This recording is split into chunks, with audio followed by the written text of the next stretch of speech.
Trump administration is preparing a nearly $1 trillion infrastructure proposal as part of its push to spur the world's largest economy back to life, according to people familiar with the plan.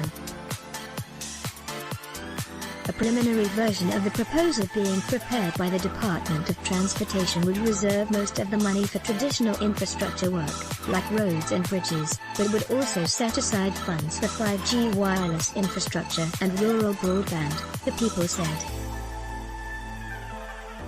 President Donald Trump is scheduled to discuss rural broadband access at a White House event on Thursday. An existing U.S. infrastructure funding law is up for renewal by September 30, and the administration sees that as a possible vehicle to push through a broader package, the people said. They asked not to be identified because the Trump proposal isn't final and hasn't been announced. The plan is emerging as lawmakers from both parties and Trump debate the timing and scope of more stimulus for a U.S. economy plunged into recession by nationwide lockdowns needed to halt the spread of coronavirus. It's the latest sign of momentum in Washington for some kind of infrastructure spending blitz ahead of the election. House Democrats have offered their own $500 billion proposal to renew infrastructure funding over 5 years.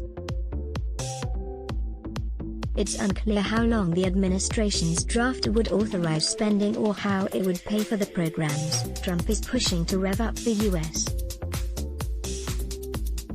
economy, which 4 months ago was the centerpiece of his argument for a second term. As he trails Democrat Joe Biden in most national polls, the White House explored ways to shift the next round of federal virus aid from personal financial support to growth-fostering initiatives, such as infrastructure spending.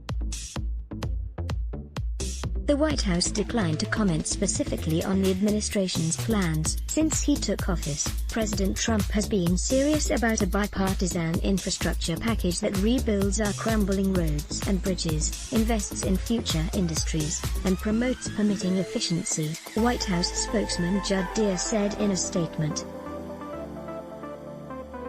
It's still possible that the infrastructure measures could be rolled into the next round of pandemic relief.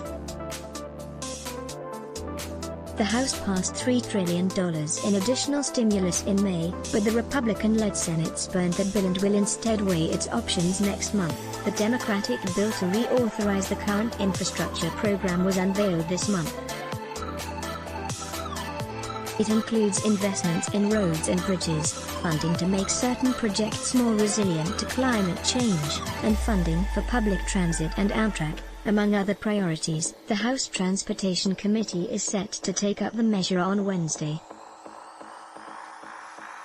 The existing Surface Transportation Authorization Law, known as the FAST Act, authorizes $305 billion over 5 years and expires on Sept. 30. Lawmakers will either extend it or come up with a long-term replacement. It's not yet clear how closely the administration's plan will align with the Democrats' proposal, or with what Senate Majority Leader Mitch McConnell might do. Infrastructure spending has long held appeal for lawmakers as a way to spur growth, and the pandemic is renewing calls to fast-track roads and other projects. Mary C. Daly, president of the Federal Reserve Bank of San Francisco, called for public works spending on infrastructure, including projects that could help low-income people. We need to focus on investments that leverage the talent of everyone and contribute to the economy's long-term growth prospects, Daly said in a speech Monday. She cited health, education and digital infrastructure, such as internet access. One major question facing lawmakers will be how to pay for the measures, a hurdle that has stopped previous moves on infrastructure. Increasing the federal gas tax to support a massive round of new spending is unlikely though, as Trump cheers low gas prices and calls for other measures, including a payroll tax cut, to put cash in Americans' pockets as the country copes with fallout from the virus. Congress has shown little concern about the more than $2 trillion allocated to curb the pandemic's economic damage, though some conservatives have begun to urge Trump to turn off the taps. but interest rates are near zero, making additional government spending more palatable, Daly said. Now is an especially good time to take on this type of debt, Daly said. Even before the crisis, we were in an environment of low interest rates, and that is expected to continue for the foreseeable future. This makes public spending relatively cheap and easy to finance. Let's block ads. Why? Show your love for him. Click the link in description. Thanks for watching.